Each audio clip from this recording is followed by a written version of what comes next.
Bismillahirrahmanirrahim. Assalamualaikum warahmatullahi wabarakatuh. Halo teman-teman semua, berjumpa kembali dengan lagicoding.com. Pada video kali ini saya akan sedikit memberikan paparan terkait update terbaru dari aplikasi kita sebelumnya tentang aplikasi SIM Desa ya. Nah, pada aplikasi sebelumnya kita berbasis single client, dalam arti aplikasi satu digunakan untuk satu desa saja. Nah, pada update kali ini kita kembangkan menjadi multi tenant ya, dalam artian satu aplikasi bisa digunakan berbagai atau lebih dari satu dari klien gitu. Misalkan ini simulasinya, jika single tenant maka satu aplikasi hanya bisa digunakan satu desa gitu. Ini bisa menyebabkan kurang efisien terutama di penyimpanan hosting atau cPanel, karena akan memakan beberapa storage untuk melakukan protection masing-masing satu aplikasi. Nah, keuntungannya dengan multi tenant, kita bisa mengupload satu aplikasi tapi bisa digunakan beberapa klien di dalam satu kecamatan, misalkan ada 10 desa gitu. Jadi kita cukup satu kali upload, maka tinggal kita buatkan user masing-masing klien atau masing-masing desa. Di sini kita tetap menggunakan teks-teks sebelumnya, yakni Laravel dan juga Livewire versi 4, juga dengan kombinasi Tailwind CSS. Baik, untuk aplikasinya di sini ada tambahan menu baru, yakni menu tenants. Di sini kita bisa menambahkan daftar desa yang berada dalam satu kecamatan. Misalkan dalam satu kecamatan ada 10 desa, maka kita bisa menginput, contoh kita tambahkan ya, contoh desa Baru Jaya. Kode desa bisa dimasukkan desa 003, ownernya siapa? Nah, ini kita harus memasukkan satu user sebagai tenant untuk menduduki admin dari desa tersebut. Kita coba tambahkan baru,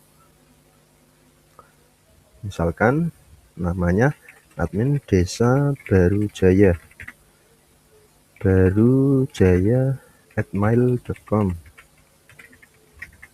Role-nya kita pilih sebagai tenant, kita save, kita kembali ke daftar tenant, kita tambahkan desa Baru Jaya, desa 003. Ownernya tadi kita pilih desa Baru Jaya. Nah, owner di sini kita filter, yakni hanya tampil user yang memiliki roles sebagai tenant. Kita save. Nah, kita coba login ke dalam aplikasi sebagai desa Baru Jaya.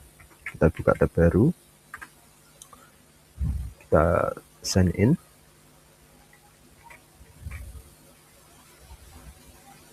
Nah, jadi dalam dashboard pun tampilannya berbeda. Jika kita menggunakan administrator, maka semua data akan tampil. Nah, ini semua data tampil ya. Tapi jika kita login sebagai klien atau masing-masing desa, maka hanya data dari desa itulah yang akan tampil, begitu teman-teman. Jadi ini salah satu manfaat dari aplikasi multi tenant. Baik, untuk permissionnya di sini kita batasi ketika dia login sebagai tenant atau admin desa, maka yang tampil hanya user, master surat, master data, kemudian master report. Hal yang perlu disetting pertama adalah kita harus menambahkan user, karena di sini nantinya akan sebagai RW ataupun RT. Misal kita tambah nama RT-nya Yohan, emailnya yohan@mail.com. Role-nya di sini kita batasi ya. Dia hanya bisa memilih admin RT, RW, auditor atau user biasa. Untuk role tenant atau administrator kita hidden karena itu di bawah level dari administrator. Kita pilih tambahkan RW dahulu, save. Maka data user yang tampil di sini berdasarkan data yang sudah diinput dari desa tersebut. Jika kita lihat dari administrator, maka akan semua tampil. Nah, ini baru saja kita tambahkan sebagai admin RW. Kita tambahkan lagi sebagai admin RT, misalkan namanya Alpin, alpin@mail.com sebagai admin RT. Baik, kemudian kita lakukan konfigurasi terkait master data. Kita masuk ke master RW dahulu. Contoh RW 005. Siapa ketua RW-nya? Kita pilih Alpin. Baik, kemudian master RT. Kita tambahkan RT. RT 004. Pilih RW-nya.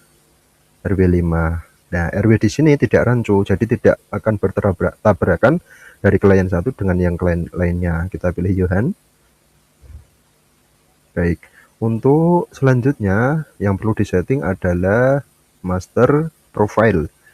Nah, di sini kita harus menambahkan profil Disa karena nantinya akan muncul ketika kita melakukan cetak data surat. Nah, di sini ya. Di sini nanti akan muncul print yang akan menampilkan halaman cetak surat, maka kita harus menambahkan konfigurasi profile. Misal desa, logo desanya kita cari, ini ya nggak apa-apa ya, Desa Baru Jaya.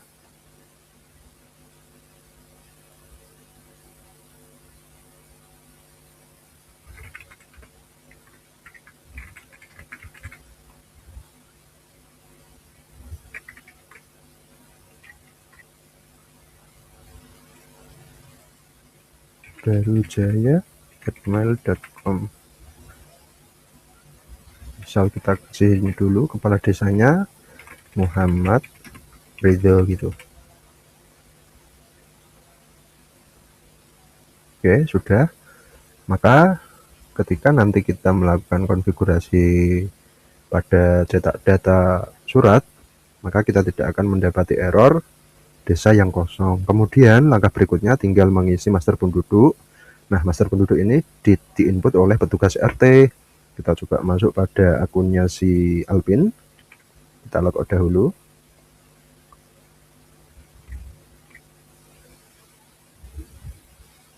Nah, di sini sebagai RT maka dia dibatasi permission hanya bisa melihat master penduduk saja.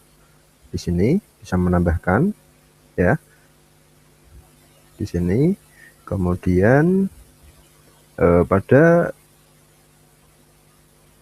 akses dari RW, misal kita masuk pada akunnya si RW, kita juga dibatasi hanya sebatas bisa melihat master data dan juga user. Baik, mungkin itu teman-teman sekilas update dari aplikasi SIM Desa ini. Semoga bermanfaat. Wassalamualaikum warahmatullahi wabarakatuh.